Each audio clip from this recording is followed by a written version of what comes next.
So this is video 7 of the Cafe Racer build. It's a Suzuki GS550E.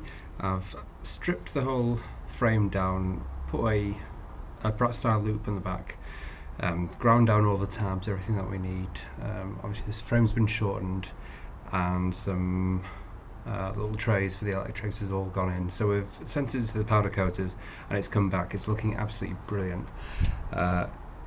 And if there's one tip that I'd give anyone that's making their own Cafe Racer project, and that's to powder coat the frame. You can spray it, you can use a paintbrush, enamel, whichever, but you're never going to get the same finish as a powder coating does. It looks factory new basically.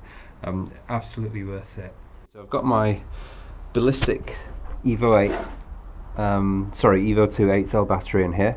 I've created a little stand bit here, so we've got these little brackets, and that lets the battery, it's a two-handed thing, that lets the battery sit there.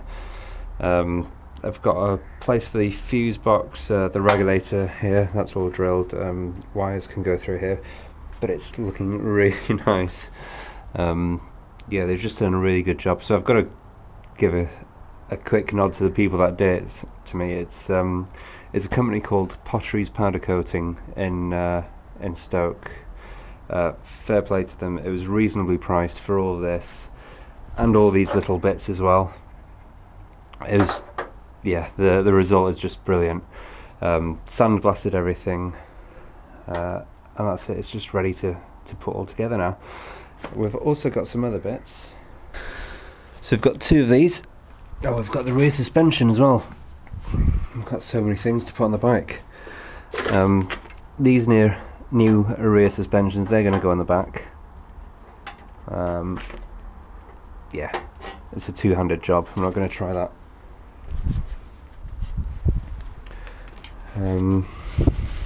So that's another fork there. Or a fork sleeve, whatever it's called. I've ordered some new oil rings for that, oil seals. There we are, we've got the swing arm.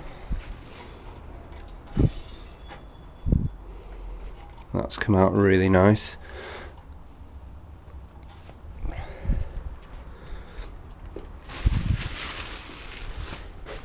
What else have we got? We've got the little arm here that holds the brake caliper in place, the rear brake.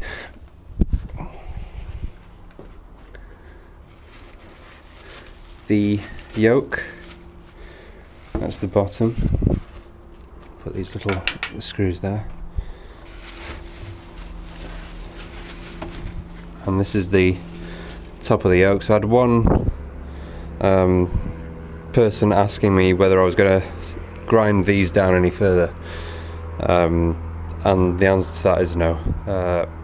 I think it's just a nice little feature on the top.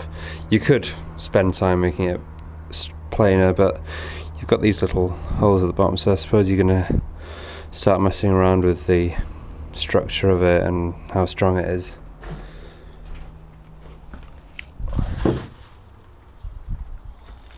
And here we have the stand. It's pretty rusty when I gave it to them, but that's now looking quite nice. You can still see a few pits where the rust was, but really you're not going to see that when it's on the bike. And I've also got the wheels. They're now painted and ready to go on, so it's just a matter of getting everything and starting to build it up.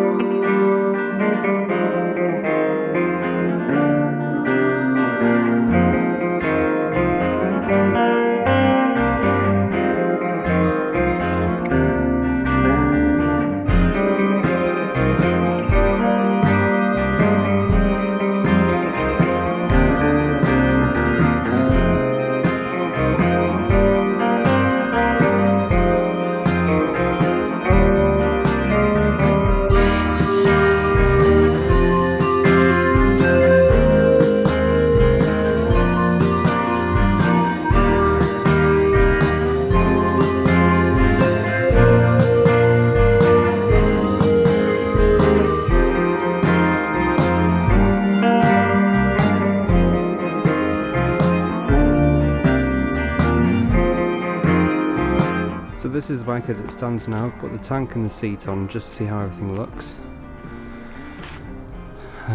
Brake discs need to be cleaned up. We've got these sticking out an inch, but the new handlebars here, the new clips, that's going to have rubber gaiters on the front. Got the new suspension at the rear, new sprocket, colour coded fasteners, spacers.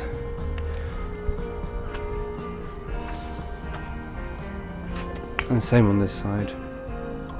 And down here we've got the colour coded brake fluid piston for the rear brake, some new bolts in there.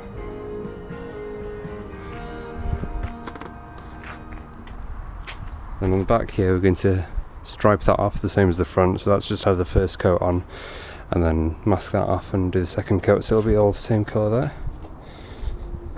And we've got the new stand as well, the new centre stand rather than the side stand, which is what it had. We need that to make room for the double exhaust.